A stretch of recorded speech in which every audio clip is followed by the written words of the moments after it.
What is going on, everybody? Thank you for tuning in to another edition of On the Road to Victory. I, of course, am your host, Jimmy Smith, and I hope you're all having a great weekend so far. It's Friday night, baby. A little after 9. Got the Sixers winning right now against the Nets, but had to jump on, make this real quick because I'm going to have some things to do after the game, so I want to catch the end of that. But we got to get into this Eagles Raiders game. So tonight we will be doing the roster comparison and the matchup advantages. You guys know the drill. We'll be going through each position and deciding who has the better advantage. And at the end, we will decide who's got the better advantage in this damn whole matchup. So we will be heading to Las Vegas to take on the Raiders this Sunday, 4 o'clock. And I think there's always a chance with this team because I love my birds. But honestly, with this young team, they're so up and down, you don't know. We don't know if we're actually going to start running the ball. We're going to accentuate to the players' skill sets.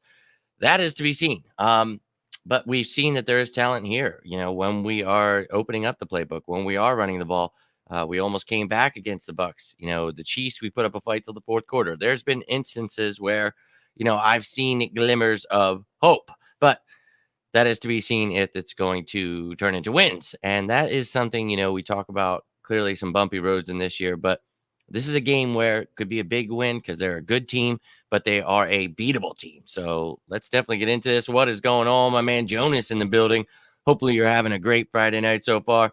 Hopefully everybody out there is having a great night. You guys have any questions, any comments, please feel free to throw them my way. But we're just going to get running right into this. So first and foremost, we have the injury report for today.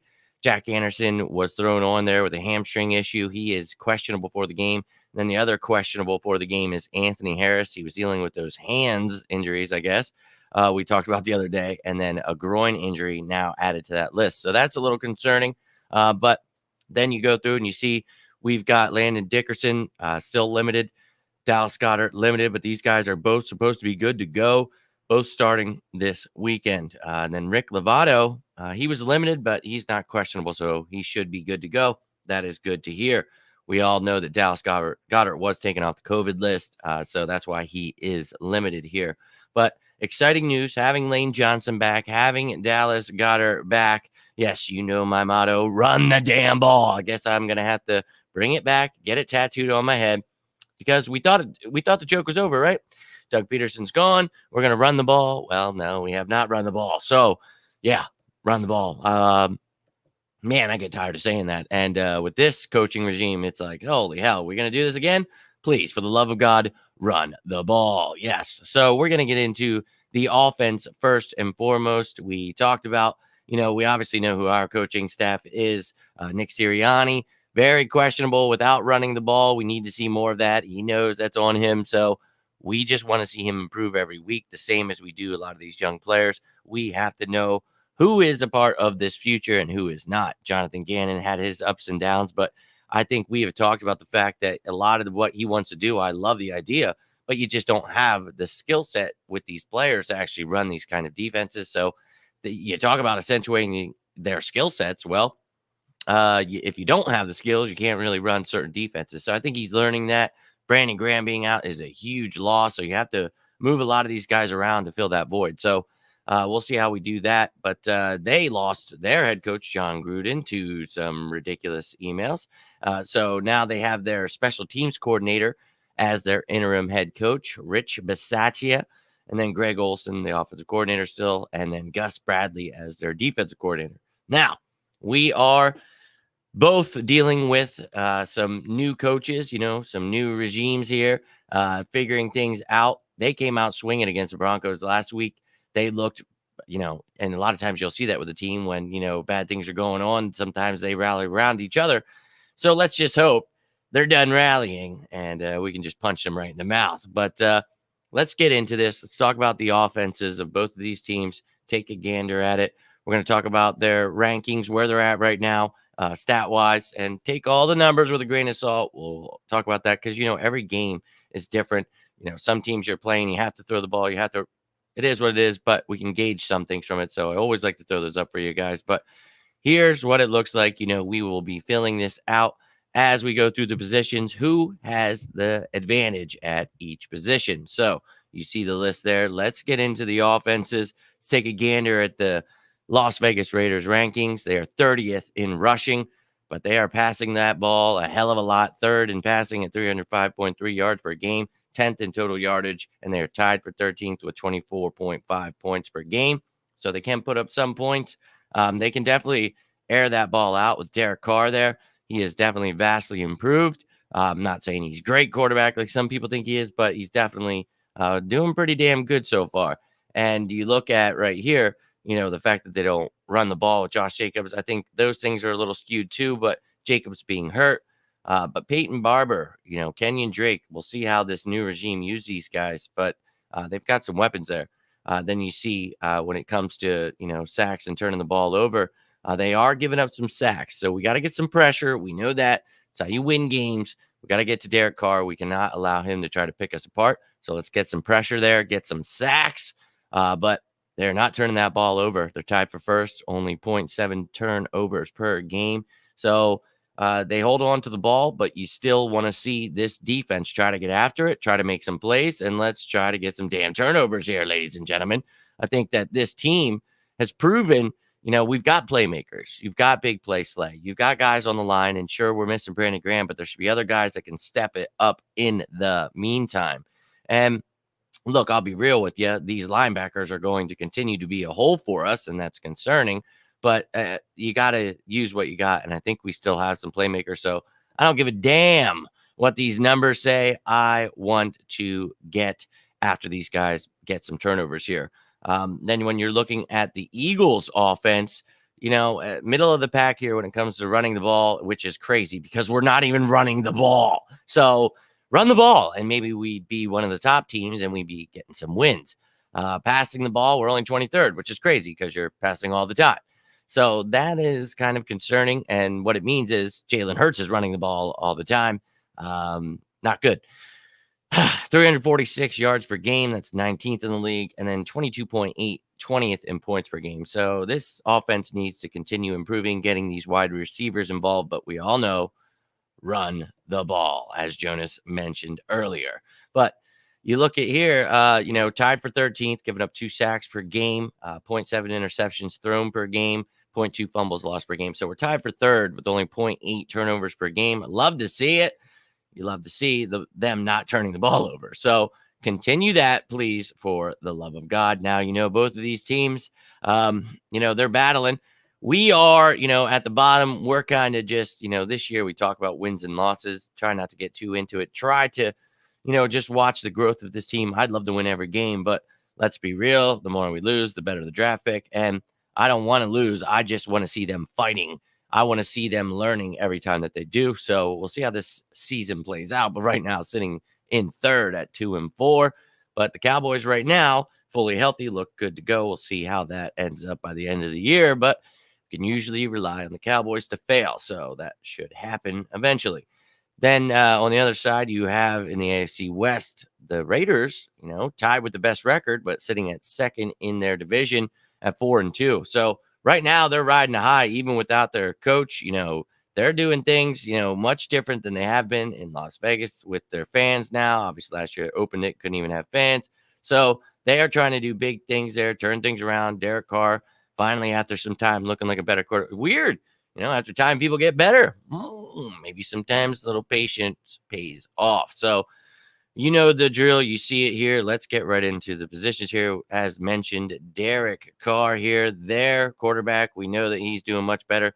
We talked about, their passing yards per game. I think he's like second with yardage in the league because he's going off, dude. And I think, obviously, Derek Carr was always decent, but some of the pieces around him not necessarily so great. But you've got Mariota. I don't know how Nathan Peterman is still on a roster, but yeah, that's their quarterbacks. But Derek Carr playing much better, definitely rallying them when, they're down. They've had some interesting games so far this season. During the trade deadline coming up, are we buyers or sellers? Well, as we've talked about, there's always going to be those older guys that if the right deal comes along, we could definitely be interested because we are retooling this thing. So we're trying to get more picks, trying to build toward the future. So, I mean, we could definitely be, selling some of these guys. Ertz was one of those guys, and he's gone now. But when you talk about buyers, it really depends. We've talked about people like Allen Robinson being out there, guys that are still fairly young that could be a part of this future with, imagine having Devontae Smith, Rager, Quez Watkins, and an Allen Robinson. Holy hell, So I think I'd be all for any of that. And I think Howie Roseman is always into the buying and selling. So you can always count on the Eagles to, at least be in the rumors. But I think they're always at least, they've got their ear so open and they're willing to hear offers. So we'll see how it plays out here before the second. But our quarterback, Jalen Hurts, we've talked about him. We have to just keep staying patient. I've talked about it over and over and over and over again. I really feel that if we would run the ball, that would immensely help Jalen Hurts and his growth. I think some people are very impatient with what's going on. You guys have seen the Twitter post I made there about how many different offensive lines he has had. If Lane Johnson, which he is supposed to start this Sunday, that's fantastic news. This will be Jalen Hurts' 8th different starting line in 11 games. That's pretty wild, man. I just am trying to be more patient with him. I think there's a lot of talent there, and the things he needs to work on, those are things you can work on with someone. It's things that I think there's hope that he can still get better at. So I'm very hopeful for this young man. I think that he is very, very talented. But when it comes to matchups, I'll be real. I sat here for a while messing with this one, going back and forth. I really didn't. Man, I think Jalen Hurts is more talented, and I would keep Jalen Hurts over Derek Carr any day. I would not trade him. I saw something ridiculous the other day about trading. No. I cannot stress that enough. No. But in this matchup, I'll just be real with you. I think that Derek Carr is going to have a tough matchup. I do. But I think Jalen Hurts also has a tough matchup, and Derek Carr's just been playing lights out, and he's one of the top quarterbacks right now. So, unfortunately, I had to go advantage to the Las Vegas Raiders on this one. I just feel that, he's got Darren Waller who could eat us alive. They've got running backs they can actually use, and we suck against the run right now. So, I think they can actually get things going and really hurt us if we don't come out with the right game plan. So, as much as I hated to do it, yeah, I went advantage to Las Vegas on that one. Now going on to the running backs, they have Josh Jacobs.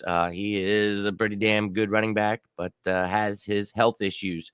You've got Kenyon Drake there too. They use him in the return game, passing game, all over the place. Now they didn't use him too much with Gruden here and there, but last week, man, he had that reception and rushing touchdown. They've got Barber and Richard there, and then, of course, a fullback, Alec Ingold. So they've got themselves quite a running back corps, and I think we've got our hands full here, ladies and gentlemen. We talk about we need to run the ball. Well, they're a team that needs to start running the ball too, and I think this is the kind of team that we want to run the ball against. They want to run the ball against us. So probably Miles Sanders versus Josh Jacobs game, I would love to say, but I don't even want to jinx us, but Nick Sirianni, he doesn't like to run the ball. So I don't know. I'm just hopeful that this week he changes that. I think that their running backs, they are loaded and they've got themselves quite a room. Each week, I like to try to give this to the Eagles because I love Miles Sanders. I love Kenny Gainwell, but we're talking about matchup advantages here. So advantage for me goes to the Las Vegas Raiders on this one because, well, not only is Miles Sanders going against the Raiders, but he's also going against Nick Sirianni because, well, he won't call any effing run plays. And then going against Jalen Hurts, who, when he has RPO, is never really handing it off. I just think that putting Jalen Hurts in that situation to have so much on his shoulders and the RPO decisions he has to make, let that come in time, man. Let that run game ease things for Jalen Hurts and let him slowly get things up to pace where he needs to be. Obviously, he needs to work on his timing, his reads. There's things that we've talked about this whole damn offseason, and you still see it. And that's okay because that's what we expected. You need to see progression, though. So by the end of the season, I hope he's much better. So week by week, we need that progression. We need to establish that run to make it easier on him. We'll see if we do that. But yeah, I had to go with the Raiders on this one, man. They've got some pretty damn good running backs. So even if we do try to run the ball, we'll see how we do. I just think I'm getting pissed, man. We need to run the ball, and I can't stress it enough. So we're just going to move on to the receivers. I hate it. You guys know how I feel about it. Now, when it comes to the wide receivers, they've got a pretty talented room here, just like us. Some young guys with a lot of promise. Henry Ruggs finally looking like that first-round pick. Hunter Renfrow, pretty damn decent slot receiver, gets a lot of receptions in a game. And then you got Brian Edwards, the ex-receiver. They're really trying to get him more involved. He's been decent. Zay Jones and Willie Snead, some traveling guys there as depth. So they've got a pretty decent wide receiving corp, to be real with you. But they're going against a pretty tough secondary. I think that Steven Nelson and Darius Slay, Avonte Maddox have really, really stepped it up. Love it. We're like 5th against passing right now. I just think with the teams we played, they've done pretty well. They've had some struggles, sure, but I think Darius Slay's been lights out. But the unit as a whole, I'm loving it right now, man. I'm excited about this this team.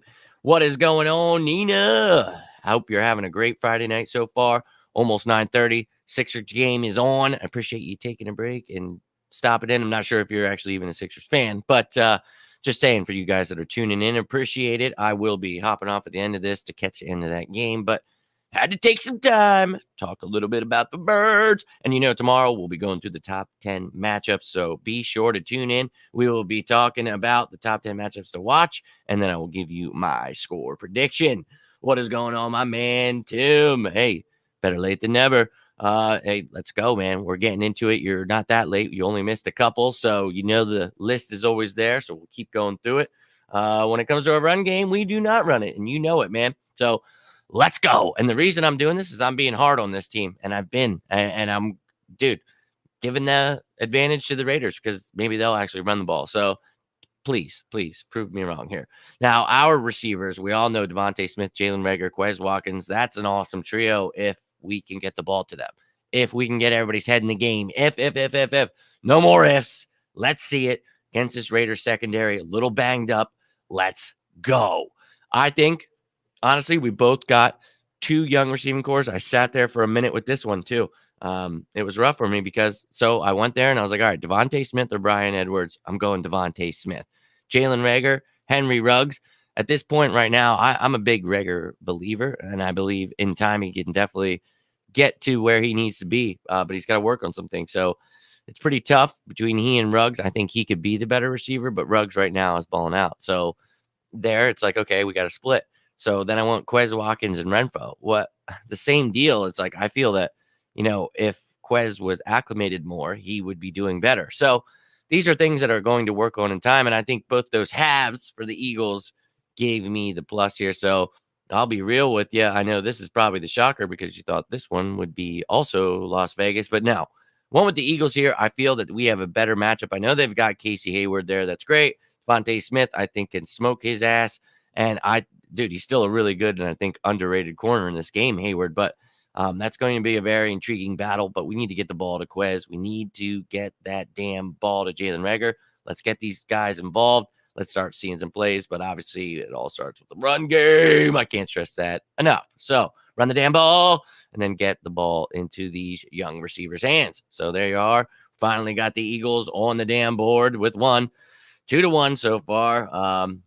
Have to be honest here until Sirianni's crew can prove us. And that's right, Tim. I'll always keep it honest with you guys because, that's just the way I am. But I just, it's driving me nuts, and I don't know why. And I'm not going to give them any credit until they prove me wrong. So on to the tight ends. Dude, Darren Waller, one of the best in the game.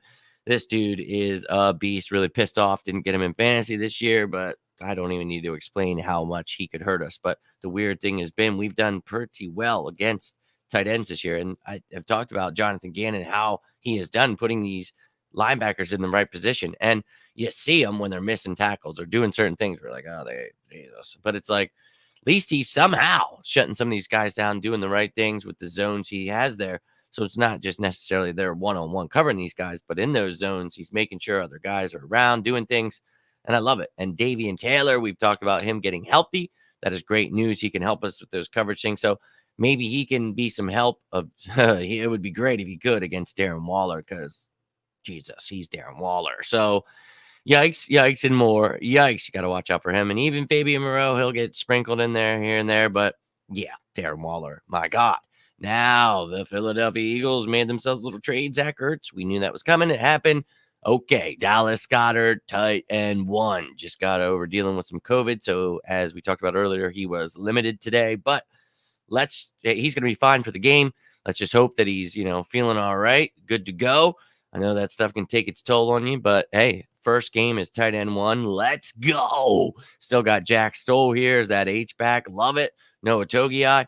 And then you have Tyree Jackson on the IR still, but he is designated to return. But as said by Nick Sirianni today, he will not be playing, unfortunately, on this beautiful Sunday, which really breaks my heart because I was really looking forward to seeing some Tyree Jackson. But as I said to you guys that had asked earlier, I didn't really think he was going to play this game, which is fine because he, first off, has never played tight end in the NFL in a game. So let's not rush him back when we need him for the long haul. I think this kid's going to be special. So let's just ease him back, do his thing. When he's healthy, ready to go, let's go. And we have Richard Rodgers on the practice squad. So if we need, you can bring him up depending on what's going on. So we've got options here, not just because Ertz is gone. We're not in trouble here.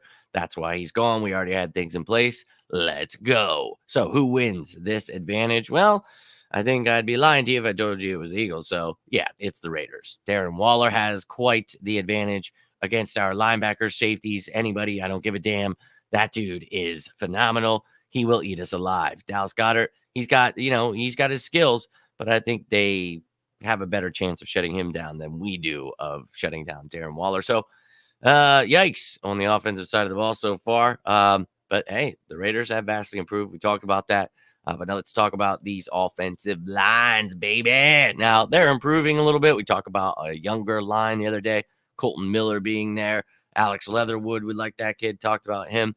But honestly, I think that this team can get some pressure. We talk about, what was it, 2.8 sacks per game, I believe it was, 25th in the league. They're giving up some damn sacks. They are not running that damn ball well.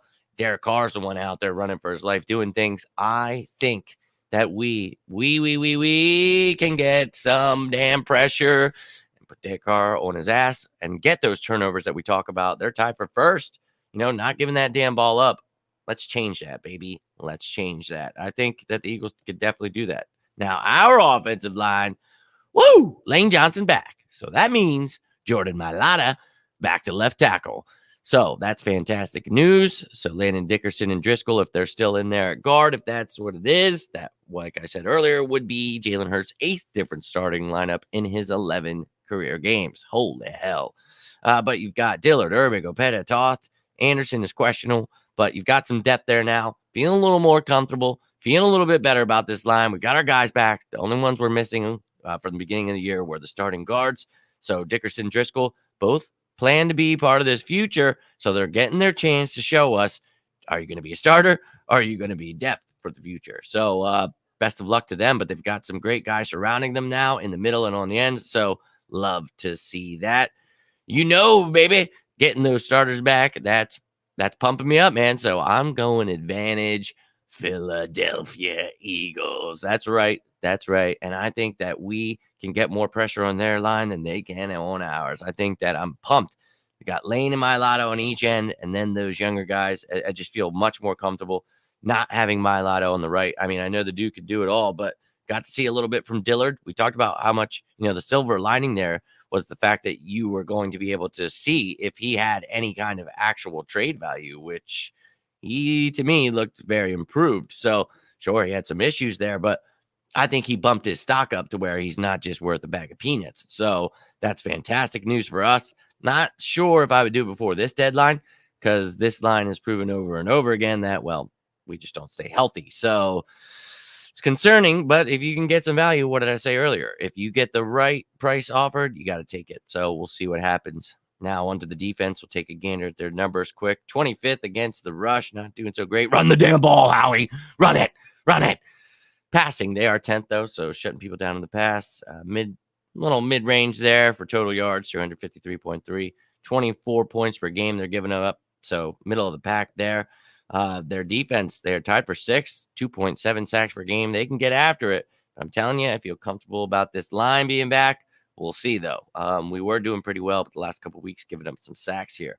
They are middle of the pack when it comes to interceptions, doing pretty well with forced fumbles. and then 1.2 turnovers per game. Now the Eagles defense, you've got 28th against the rush. That pisses me off, man. I remember the days where we never, even if we had a crappy defense, at least we could stop the run. Nope, can't do that. That's got to change, man. People got to start tackling. I can't stand it. So we got to watch out for that. But as we talked about, the secondary been looking great. Slay and Nelson been doing phenomenal. So keep it up. And then total yardage 11th. Points though 23rd. Don't like that, man. So let's go. This defense, there's ups and downs on both sides of the ball. So we got to hope we turn it around this week. But 1.8 sacks per game. Don't like that. I want us to be a top team in the league. We should be getting sacks, man, getting pressure. And I know we got this hybrid defense. We're going to talk about that in a second. But you got to accentuate these players to their skill sets, man. You really have to. Tied for 11th interceptions. Tied for 29th fumble recovery. So we're not getting that ball, man. Knock that ball out. Pick it up. Let's go. And only getting 1 turnover per game. So this defense, man, starting to improve a little bit. You're starting to see it. So once again, take all these numbers with a grain of salt. But I want to see some improvement this week, and I think we can. I think we could do it. Now, let's take a gander at their defense. They've got a pretty big line. They got Hankins and Thomas in there, and Solomon Thomas, a great addition for them. Quentin Jefferson, great rotation. You all remember Damian Square. He's there as well. So pretty damn good guys in the inside there. And then at ends, they have Max Crosby, Yannick Ngakoue, Carl Nassib, Clelin Farrell. So they've got a nice rotation there. Pretty decent on the defensive line here. Then you're looking at a monstrous defensive line in the Philadelphia Eagles. Obviously, we got Hargrave, we got Cox, Milton Williams, Hassan Ridgeway, Tuipulotu. You could also throw Josh Sweat in here, whoever else. But the way I've been listening to the Eagles now, since they are a hybrid defense, we're just giving you the linemen, the guys that are actually on the line. And then we're giving you the edge rushers, the stand-up guys, the defensive ends who sometimes have their hand in the dirt. But for the most part in this defense, outside linebackers in a 3-4. So got Josh Sweat. Then you have Jannard Avery playing that Sam outside linebacker role. And then, of course, Derek Barnett, who is the starter per se. But Sweat has been out snapping him. You love to see it. So Sweat's pictured. Keep that up. Keep it going that way. Ryan Kerrigan, I don't know, man. I just really don't see it. He doesn't fit the mold that we need. We need him to be an outside linebacker. That's what he is, but he just doesn't have it anymore. And then when you try to put him on the line, that's not who he is in a 3-4, so it just doesn't work. In a 4-3, you can use him as a defensive end, but that's about it. Teron Jackson, he is the guy that you're actually seeing. He's had a stand-up role, and he's actually played a little bit on that line. So trying to get him all over the place, young kid like his promise. Patrick Johnson playing that same role as Jannard Avery as that Sam linebacker. So those two pretty much have that down. And each week it's been kind of different as to who they're using. So we'll see how that continues to go. But I really love this defensive line. Still what we're doing. Just need to figure some things out. But Brandon Graham being out is obviously a huge blow. So just we're feeling it out right now, but we're getting those sacks. We're starting to cause some turnovers. So I'm loving it.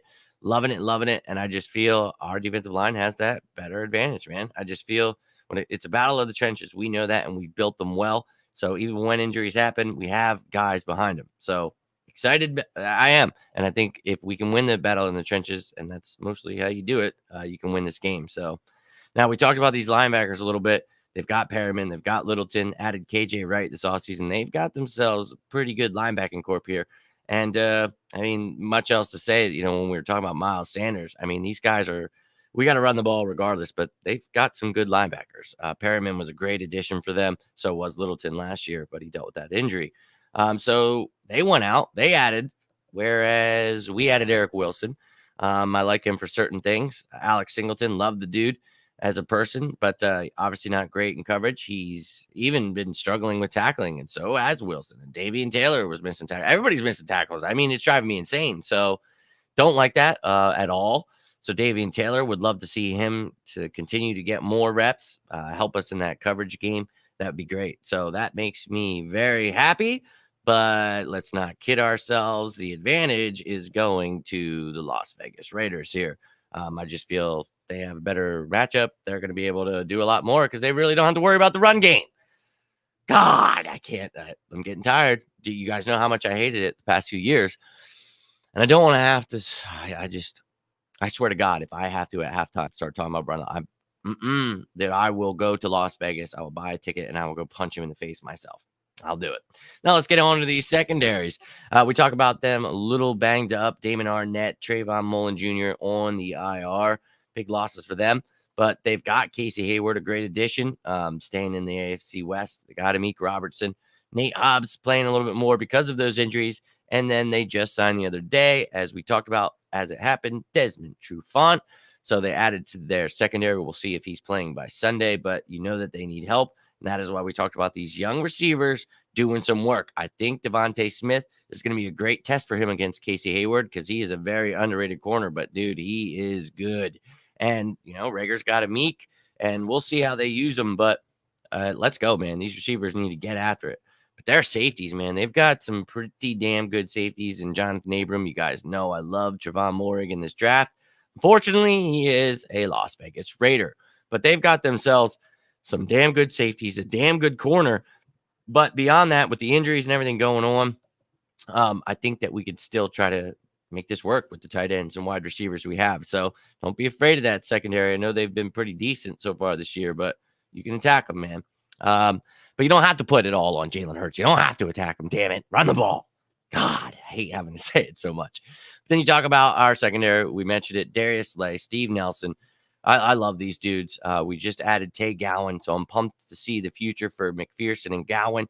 You know, guys we talked about pre-draft, so I'm pumped up about the future of this team. Obviously, Slay and Nelson aren't going to be around here, so the fact that they can teach these young guys, help them out this year in a year that doesn't matter so much. You know, it's not that it doesn't matter. It's just don't take it to heart too much with wins and losses. Look at it as we're retooling. We're trying to help these young guys, trying to see what we need in next year's draft. We need a corner. We need a linebacker. We need linemen. We need safety. I mean, we need a lot. So let's figure out who is the depth. Who do we need starters? So this is pretty good, though. I like the secondary, and I like the young guys there that are able to learn from them. And then the same goes for the safeties. Kayvon Wallace, he is designated to return on that 21-day practice window, so hopefully he comes back soon. But you've had McLeod, Harris holding it down. We talked about Harris with the hands and groin injury he's dealing with, so he is questionable for the game. But Epps, he has done well when asked to come in. Sasha Ray has been doing amazing on special teams, but maybe if needed, he could play some safety. So we'll see. But regardless, I love what our secondary has done, even with the questionable defensive thing and the teams we played too. So guys being banged up like McLeod, moving things around, Kayvon Wallace being hurt. I really think now with these guys a little bit healthier with the matchup we have, I think we can shut these receivers down. The tight end is going to be the problem, but I'm telling you, we have done really well against tight ends, minus Dalton Schultz. But I'm going to give the advantage to the Philadelphia Eagles here, baby. So you got it all tied up 4-4. And, you know, this Eagles team, you know, we have ups and downs, and this team could be better in all facets of the game if we're healthy, if everybody's playing top, but we're not. And the coaching isn't there. So there's a lot of questionable things going on in this matchup. I mean, it could go either way, but this is just how I'm looking at it, and this is how we're talking about it. Now, the tiebreaker is going to be special teams, of course. So let's get into it. They've got a pretty good kicker, Daniel Carlson. They kick the ball a lot, so he gets a lot of fantasy points, except for the week I play him, of course. But a decent kicker. He has his misses, though. But they've got a special teams game, man, for sure. And then their return game, holy hell. They've got Drake back there on kick returns. They got Renfro back there on punt return, and Henry Ruggs can be sprinkled in there. So at any point, they can hit a home run on you. You got to watch out for that. They've got themselves quite a special teams unit. We've got a good special teams unit when it comes to coverage. I love Jake Elliott's been doing good this year, except for a couple misses. Sipos has been great. Obviously, he had his struggles. All these guys are going to have their ups and downs, so I'm trying not to get too mad about it. And then Lovato dealing with the injury, a little concerning, but hopefully he gets healthy and we're good to go. Then you look at our return specialists, Gainwell, Reagor. I mean, come on, dude. We need to get this return game going. They've got a lot of promise. I'm excited. Yay. Quez Watkins even back there at times, but let's be real, they haven't done anything. So I can't sit here every week and talk about the promise of it. It's show me what you got, man, and they haven't. So I'm giving the advantage to the Las Vegas Raiders here. And yeah, I think right now they're a better team, and that's clearly, you know, they're 4-2 or 2-4, but we are in a completely different position than they are right now as a team. So let's just keep growing. Let's start heading toward the future the right way. Mrs. Bird Gang, what is going on? Hope you guys are hopefully the whole family's having a great weekend so far. It's been a long damn day for me. It's going to continue to be a long night and then a crazy weekend, but can't wait for the Birds at 4 o'clock. So we're talking a little bit about it, but we just went through. That was the roster comparison and the matchup advantages. So, yeah, that's all I got for you guys tonight. If you have any questions, any kind of comments before I get out, please feel free to let me know. If you're watching this later, you can always comment and I'll get back to you. I've got another comment here. Dallas matchup. They also have two decent. Yeah, exactly. And a couple teams did. But we've handled Pitts and Hurts well. So this team has done well. It's just anything can happen. Dalton just happened to get the targets. Yeah, Dalton Schultz was somebody that it could have been here, Jarwin, but Dalton Schultz has been doing much better than Jarwin this whole season. So, yeah, they play a lot of 12 personnel, but we've done well other than that game. So that was all I got for you, ladies and gentlemen. Thank you for taking the time. Got to get you into this Sixers game, and then I got crap to do still, but I will be back tomorrow with the top 10 matchups to watch for the game and your score predictions, which I know you all love so much. Now, I thank you for checking me out on all of these platforms. Appreciate you taking the time. If you need anything, please feel free to reach out to me. Thank you guys for subscribing to the YouTube channel, retweeting, hitting the like button, all that stuff that you guys do to support me. I truly do appreciate you guys. If you need anything, feel free to reach out. A few of you have been recently, and dude, times are tough, and I wish more people would. And I think Lane Johnson saying things like that and people being more open, it's very helpful. I'm very open about the stuff I've been through, go through. So I always just try to extend my hand. If you guys ever need anything, just even a person to talk to, I truly mean it. So if you guys, whether you're not going through anything or you are going, it doesn't matter. But I love the friendships I've made here. You guys are truly awesome. I appreciate you guys taking the time to watch, to support. You guys are truly awesome. I'll never forget this. So I will be back tomorrow. Make sure you tune in. We'll be going through the top 10 matchups. But comment away. I'll always get back to it. If not, reach out. Let's go Sixers. Let's get that W against the Nets. Love it. They were up by 9 last I saw, but get rolling out here. Have yourselves a great night, a great weekend, and as always, go Birds!